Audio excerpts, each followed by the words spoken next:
What's good, YouTube? And welcome to Megaton Presales being really freaking rough. And it's by the math of how Konami has set this set up. It is so hard to see the secret rares. And I gotta shout out Tier 0, not only on their prices compared to other vendors, but for handling this like a complete champ. We have now made a temporary fix to the site to allow US shipments free over 250 pounds. It's a flat rate fee under 250. All shipments will have customs and duties paid for by ourselves. We hope to have full range of services available again later today. Sorry for the inconvenience. This is awesome. I ship so much stuff in from Japan, and places like Ami have just paused all shipments, while other companies are going, okay, there's a flat rate fee, and on top of it, it's this more expensive shipping carrier to get things through customs more seamlessly. Like, this is how to do freaking business during these times, and I love to see it. Now, I don't love to see the prices, but they're beating a lot of people out there. Dominus Purge at almost $40. You can use code What'sGood5 for 5% off and to support the channel directly, but seeing a playset of cards reprinted in 10s over $100 freaking stinks, and I don't think they're wrong to do it, unfortunately, and we will explain why by the math. Charmy Peruli is the same at $38.68. Infinite and Permanent Starlight at $35 actually makes a lot of sense, but I want to focus on secrets real quick because that's the topic of the math and the biggest pool. And then Dominus Impulse at $34. It's rough at the top end, and you go over to Gamer's Choice and it's a lot worse. They have Molcharmy Perulia at 40 freaking 5. They have Dominus Purge at 45. They have Impulse at 40 and Fulos at 20. I've sat down and talked with Gamer's Choice owner, and I've told him that I don't agree with the pricing, especially versus the current market, and in no good way or faith could suggest these to my audience. It doesn't make sense.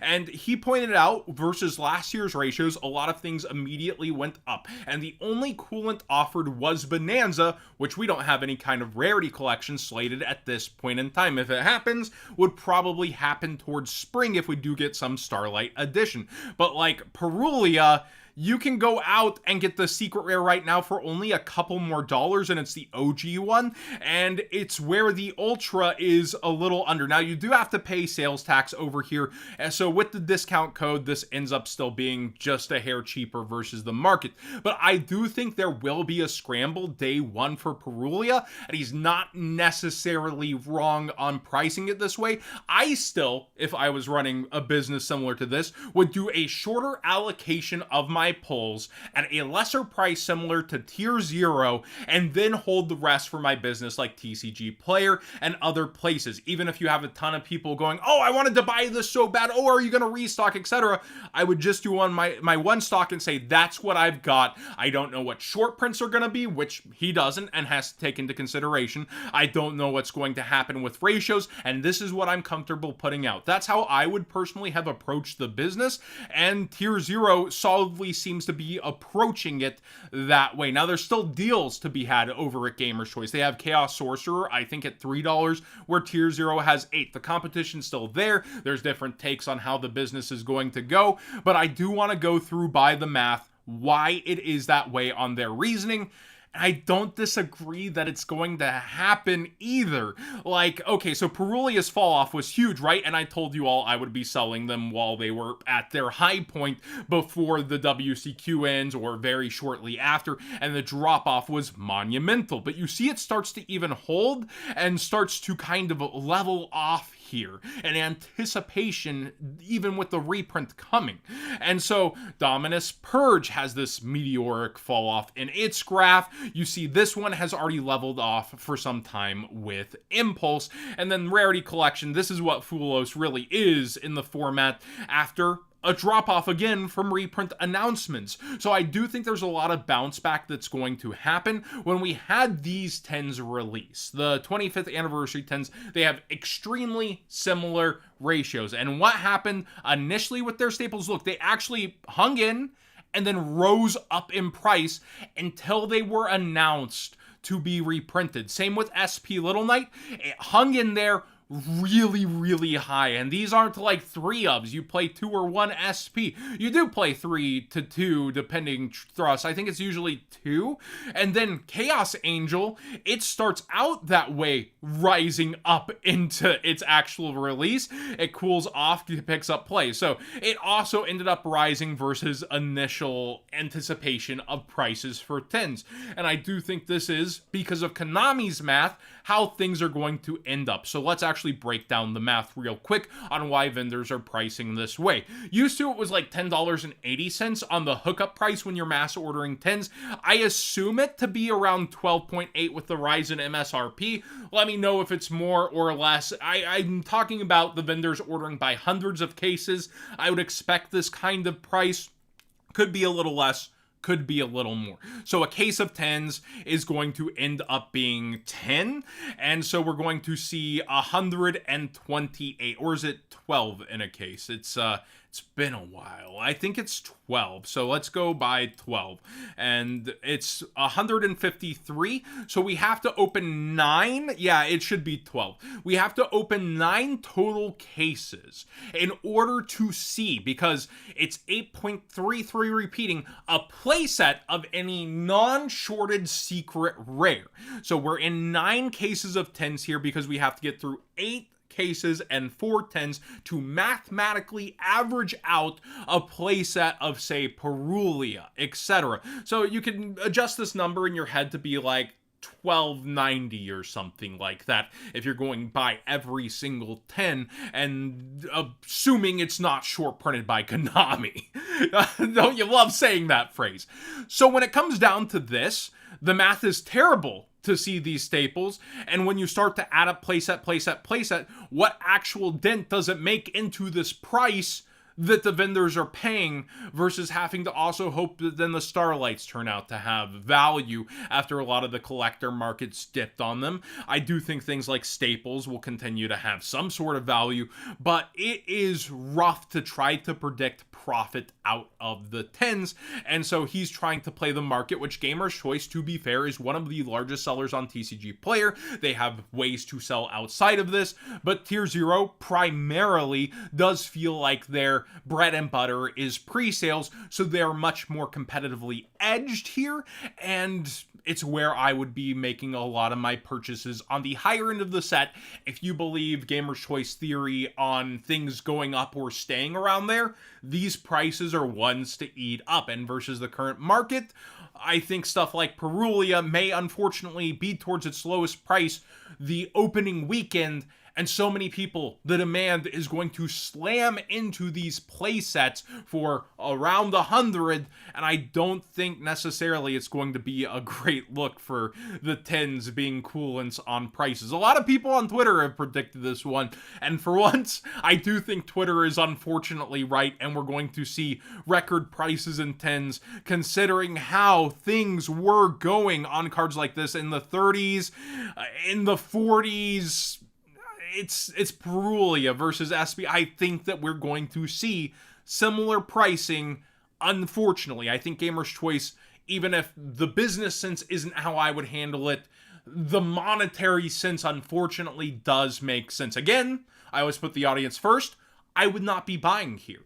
I would be trying to play opening weekend, or kind of keeping this tab open during opening weekend and then make my move if you're not buying from Tier 0 for whatever reason with the cheaper prices slated. Let me know what you think of the pre-sales though. It feels unfortunately high, but Tier 0 seems relatively grounded here for their offerings, especially with the extra mile they're doing. This proves that they have the wiggle room within their numbers to cover these kind of fees and international shipping versus the prices on Gamer's Choice, and I've got to really applaud Tier 0 here for how they're handling that business. Now, if I go through other cards, like they have Primite Lordly Load, I think it's towards 15. It's a little bit of coolant. It was shorted in battles, but I think it'll be like a $12 to $8 card.